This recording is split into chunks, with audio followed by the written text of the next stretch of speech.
Assalamualaikum warahmatullahi wabarakatuh. Salam sejahtera bagi kita semua. Perkenalkan, nama saya Rizky Nindya Putri Bianti Nintias dengan NIM 04364068, Prodi Ilmu Komunikasi S1 UPBJJ UT Jakarta. Yang terhormat Ibu Nola Pritanova selaku tutor dalam mata kuliah Bahasa Indonesia, serta teman-temanku yang saya cintai dan saya banggakan. Pada kesempatan kali ini saya akan membahas tentang bahaya virus corona atau yang disebut juga virus COVID-19. Virus COVID-19 merupakan suatu virus yang menular dan menginfeksi saluran pernafasan manusia yang disebabkan oleh virus SARS-CoV-2. Virus ini pertama kali ditemukan di kota Wuhan di Cina pada bulan Desember tahun 2019. Virus ini telah tersebar di seluruh dunia, termasuk ke Indonesia dengan berbagai varian, diantaranya varian Alpha, varian Delta, varian Beta, varian Gamma, dan varian Lambda. Virus ini ditularkan melalui cairan droplet atau cairan yang dikeluarkan melalui hidung ataupun mulut melalui aktivitas bersin ataupun batuk. Virus ini juga disebarkan melalui partikel-partikel udara yang telah terkontaminasi virus COVID-19 tersebut. Gejala-gejala yang ditimbulkan secara umum diantaranya adalah demam 38 derajat Celcius disertai batuk dan kehilangan indera penciuman dan indera perasa.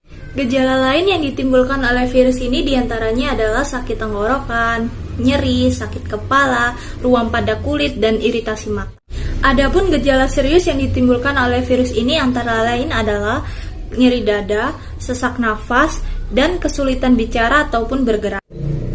Secara global, menurut sumber data WHO, telah terkonfirmasi sebanyak 256 juta kasus dengan angka kematian 5,13 juta jiwa di seluruh dunia.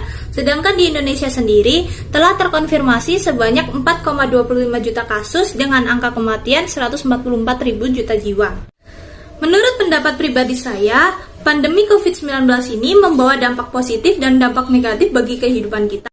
Dampak positif yang dihasilkan dari pandemi COVID-19 ini adalah membuat diri kita lebih dekat dengan keluarga. Yang kedua, menjadikan diri kita lebih perhatian terhadap kesehatan tubuh kita. Yang ketiga, meningkatkan kreativitas kita untuk menghasilkan suatu karya. Sedangkan dampak negatif yang ditimbulkan oleh adanya pandemi COVID-19 yang ada di Indonesia ini adalah memperlemah sistem perekonomian yang ada di Indonesia.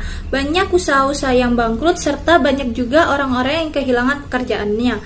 Banyak juga orang-orang yang kehilangan keluarganya akibat terpapar COVID-19. Saat ini pemerintah Indonesia telah melakukan upaya-upaya untuk menangani pandemi COVID-19 yang ada di Indonesia ini. Pemerintah menghimbau masyarakat untuk melakukan dan mematuhi protokol kesehatan 5M. Di antaranya adalah memakai masker, mencuci tangan dengan air dan sabun, menjauhi kerumunan, menjaga jarak minimal 2 meter, mengurangi mobilitas sosial. Dalam rangka untuk mengurangi mobilitas sosial, pemerintah Indonesia menetapkan kebijakan PPKM, yaitu pemberlakuan pembatasan kegiatan masyarakat. Pemerintah menghimbau masyarakat yang tidak berkepentingan untuk tetap tinggal di rumah melakukan segala aktivitasnya dari rumah, mulai dari sekolah, ibadah, ataupun bekerja. Selama berlangsungnya kegiatan PPKM ini, banyak tempat wisata, rumah makan, dan pusat perbelanjaan seperti mal ditutup sementara. Selama pemberlakuan kegiatan PPKM, pemerintah melakukan penyekatan di berbagai titik yang ada di Indonesia. Tentunya di berbagai wilayah, perbatasan antar provinsi ataupun antar kota. Salah satu upaya yang dilakukan pemerintah untuk mengurangi angka pertumbuhan COVID-19 yang ada di Indonesia ini adalah melakukan program vaksinasi. Masyarakat dianjurkan untuk melakukan program vaksinasi COVID-19 ini. Pemerintah berharap pada masyarakat Indonesia untuk membantu mensukseskan program vaksinasi tersebut. Pemerintah saat ini telah menyiapkan beberapa jenis vaksin untuk disalurkan kepada masyarakat Indonesia. Di antaranya ada vaksin Sinovac, AstraZeneca, Pfizer, Sinopharm, dan Moderna. Dengan diadakannya program vaksinasi COVID-19 guna untuk mengurangi resiko terpapar COVID-19. Dalam hal ini, pemerintah mengharapkan kerjasama masyarakat untuk mengurangi jumlah laju pertumbuhan COVID-19 yang ada di Indonesia. Uraian yang dapat saya sampaikan, semoga kita terbebas dari pandemi COVID-19 dan dapat beraktivitas normal seperti dahulu kala lagi.